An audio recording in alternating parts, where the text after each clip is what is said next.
Hi மக்களே வணக்கம். Big Boss season 9 நம்ம சேனலை சப்ஸ்கிரைப் பண்ணிட்டு உங்கள் ஆதரவை தெரிவிச்சிங்க. என்ன மக்களே, பார்வதி கமருதீன் லவ் புட்டுக்கும் போல இருக்குது போகிற போக்க பார்த்தா. ஏன்னு பார்த்தீங்கன்னா, கொஞ்ச நேரத்துக்கு முன்னே தான் ப்ரொமோ ரிலீஸ் ஆச்சு. ஸோ கமருதீனோட அக்கா பார்வதி வேணாம் விட்டுரு, இங்கே அவள் தங்கச்சி மாதிரி அப்படின்ற மாதிரி சொல்கிறாங்க. இப்போ பார்த்தீங்கன்னா பார்வதி அம்மா பார்வதி கூப்பிட்டு சொல்கிறாங்க, எல்லாத்தையுமே ஒரு லிமிட் இருக்குது. ஸோ நீ எதுக்கு இங்கே வந்த? கேம் ஆட தானே வந்த, கேம் மட்டும் ஃபோக்கஸ் பண்ணு. ஒரு லவ்னா அது ஒரு பங்கு தான் இருக்கணுமே தவிர அதுவே வந்து ஃபுல்லாக இருந்துடக்கூடாது. அதுக்கு ஒரு எக்ஸாம்பிள் சொல்கிறாங்க. ஜான்சி ராணி கதையை ஸ்டார்ட் பண்ணிவிட்டு அவங்களுக்கு பார்த்தீங்கன்னா பெரிய மாளிகையை கட்டிக்காவான்னு சொல்லிட்டு ஒரு கதை சொல்லி அதன் மூலயமா புரிய வைக்கிறாங்க பார்வதிக்கு. பார்வதி அதை புரிஞ்ச ஓகேம்மா புரிஞ்சுக்கிறமான்றாங்க. அடுத்து பார்த்தீங்கன்னா ரியா வந்திருக்காங்க அரோரா ஃபேமிலிலேருந்து. ஸோ ரியா ஏற்கனவே தெரியுன்றதால பார்வதி அவங்களே கொஞ்ச நேரம் பேசிகிட்டு இருக்காங்க. அப்போ ரியா சொல்கிறாங்க, தயவு செஞ்சு அரோரா வந்து இந்த ட்ரையாங்கிள் லெவலில் வந்து உள்ளே இழுக்காதீங்க, அவளை விட்டுருங்க, அவள் போதும், அவள் நிறைய வந்து அழுதுட்டான்ற மாதிரி சொல்கிறாங்க.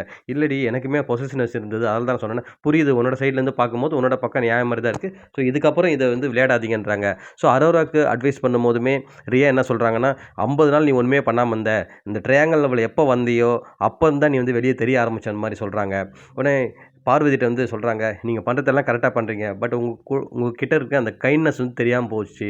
பார்வதினா இப்படி தான், இங்கே ஒன்று சொல்கிறாங்க அங்கே ஒன்று சொல்கிறாங்க. ஸோ ரொம்ப வந்து அரகண்ட்டாக இருக்காங்கன்ற மாதிரி தான் வெளியே தெரியுது. ஸோ அதை கொஞ்சம் ஸ்டாப் பண்ணிக்கங்க. இன்னொன்று என்னன்னா மறைமுகமாக சொல்கிறாங்க, உங்கள் லவ்வில் வந்து கொஞ்சம் ரொம்ப எல்லை மீறி போகுதுங்க. ஸோ அதால் ஒரு சிலர் வந்து அப்படின்ற மாதிரி முகம் சுழிக்கிற மாதிரி இருக்குன்ற மாதிரி சொல்லாமல் சொல்லிடுறாங்க ரியா. ஸோ அதை கேட்டு ஓகே புரியுது, ஸோ இதுக்கப்புறம் பார்க்குறேன் அப்படின்றாங்க. ஸோ கமருதீன் எப்படின்னு கேட்குறாங்க. ஸோ அதை நான் சொல்ல மாட்டேன்னு சொல்லிட்டு ரியா வந்து அவாய்ட் பண்ணிடுறாங்க. அது நீங்கள் தான் வந்து புரிஞ்சுக்கணும். உங்ககிட்ட ஏதாவது டவுட் ஏதாவது இருந்தது கமருதீன் மேலே, நீங்கள் போய் டேரெக்டாக கேளுங்க அவர்கிட்ட அப்படின்னு சொல்லிடுறாங்க. ஸோ இதுதான் மக்களே இப்போ நடந்திருக்கு லைவில்.